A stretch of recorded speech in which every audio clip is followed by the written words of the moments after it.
We decide how we feel about someone within the first few seconds of meeting them. And this is also true for people that meet you. Those first few seconds can dictate how the relationship progresses. It can determine if you're invited to that event, whether or not you get the job, and if you ever get to see that girl again. On top of all of this, most people read body language subconsciously. This means that if you're sending confident signals, others will automatically see you as confident, without ever really knowing why. So, in this video, I'm going to show you how to adjust your body language to display high levels of confidence to those around you. Specifically, we're going to go through a bunch of changes to your body position or your habits that you can use to present a more confident image to other people. It's all super simple and can be done immediately, although you will need to practice to make them habits. The first is to keep your chin up. When it comes to confidence, this does two things. First, it forces you to keep your eyes up as well. Looking downwards is something that a lot of people do, especially when walking around. Even I do it sometimes because I'm paranoid about tripping. But it sends a low confidence message. Confident people move around with their eyes up, ready to meet the gaze of other people. It also exposes the neck, which displays confidence for evolutionary reasons. The neck is a vital part of the body and needs to be protected.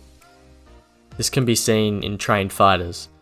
They tend to hold their chin down, and protecting the neck is one of the reasons why. Keeping the chin up and the neck exposed shows people that you're capable and have nothing to fear from those around you. Just to be clear, don't overdo this. You want your chin to be level or slightly above. If you raise your chin too much, then you have to look down your nose at people, and this gives the impression that you think you're above them. So aim to have your eyes looking straight ahead. That should give you around about the right chin height. Next, we have shoulder position. Where your shoulders sit naturally will depend on your posture. Good posture will see the shoulders sitting back and down, with the chest slightly up and out. This is the way the body is meant to sit naturally, but hours spent hunched over desks tends to move the shoulders forward. Correcting this is important because good posture is one of the many things that people subconsciously look for when determining confidence and attraction levels. Poor posture is a sign of poor health, which in turn is a reason for someone to be less confident. It should also be noted that forward shoulders will hide the definition in the chest, for those of you trying to sculpt the perfect body. When you're moving around, get used to pulling the shoulders back and down. If you have issues with posture, there are plenty of stretches that can be done to correct this. I'll leave a link for this in the description. Next up, we have arm position. There are lots of different positions that you could have your arms in, and there isn't any one correct way. But there are things to avoid. In particular, having your arms in front of you. Whether they're crossed on your chest or leaning on the table is a bad sign. It doesn't necessarily display a lack of confidence, but it shows that you're uncomfortable with something. It could be disagreement with what someone else is saying, or just some kind of stress. In any case, a good practice is to keep your arms by your side when they're at rest. This doesn't mean you can't high-five people or reach to pick something up, but when your arms aren't doing anything, keep them by your side rather than in front of you. It's also a good idea to have some space between your arms and your body, as this makes you take up more space and appear higher status and more capable. Another important thing to pay attention to is eye contact.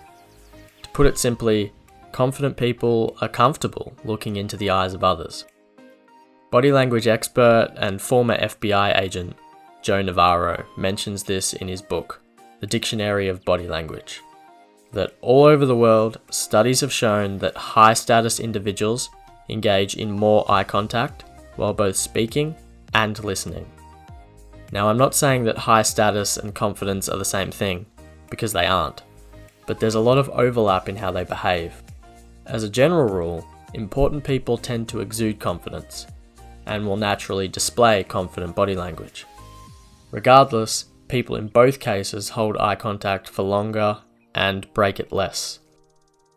Have you ever been caught staring at someone from across the room and instantly looked down to break the gaze? Confident people never do this because they're comfortable with that social interaction. So practice holding eye contact with others. Even if it's difficult at first, it gets much easier with practice. Taking up space is another important practice of confident people. We touched on this a little with the arm positioning tip earlier, but let's expand on it.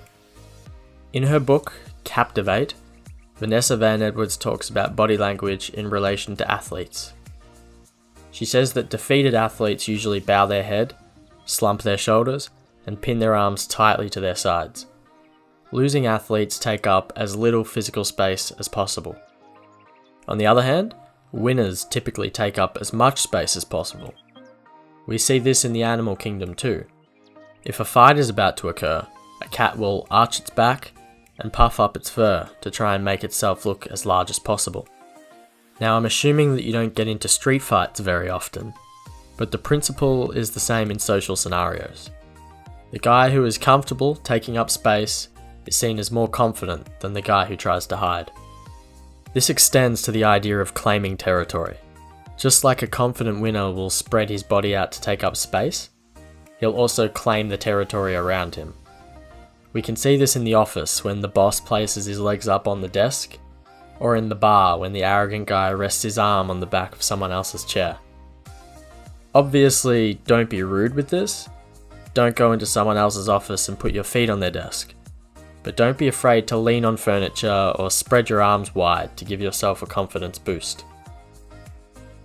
Next up, we have a tip for feet placement. To make a confident impression, your feet should be shoulder width apart, or even a little further, and your toes should be pointed slightly outwards.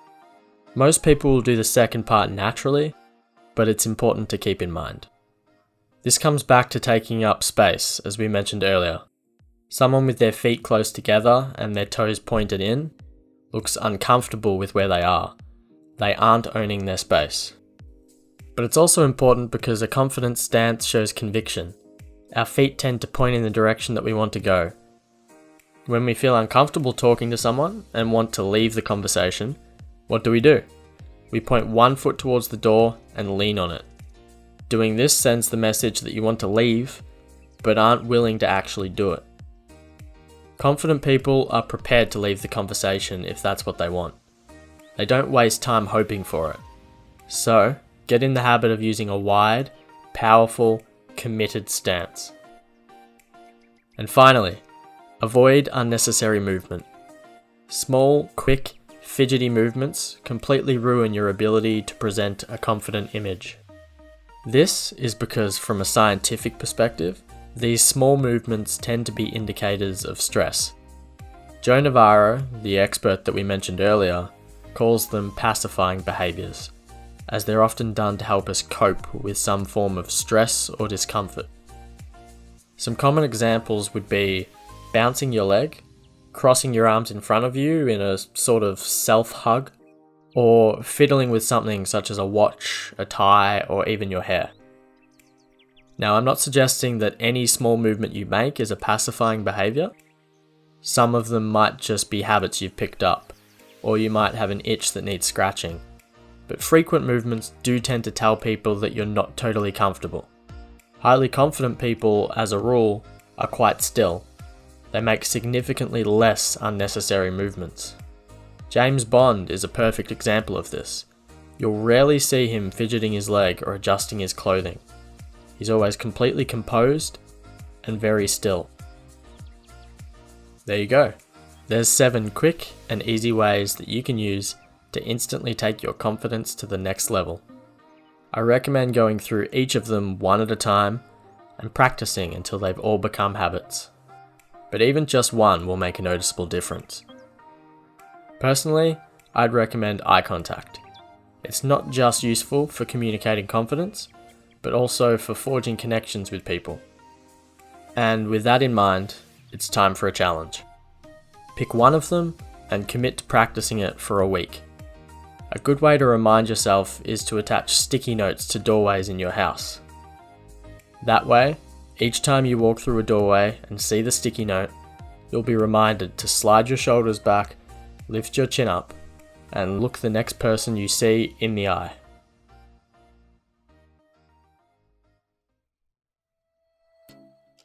Hey guys, I'm Cam and welcome to the channel. We produce content on a bunch of different topics that are all related to improving yourself and your life. Whether you want to be fitter, more productive, more knowledgeable, or just more awesome, we'll help you make the changes to make it happen. If you think this content could help you, then give this video a thumbs up and hit the subscribe button. Let me know what kinds of topics you'd like me to cover in the comments.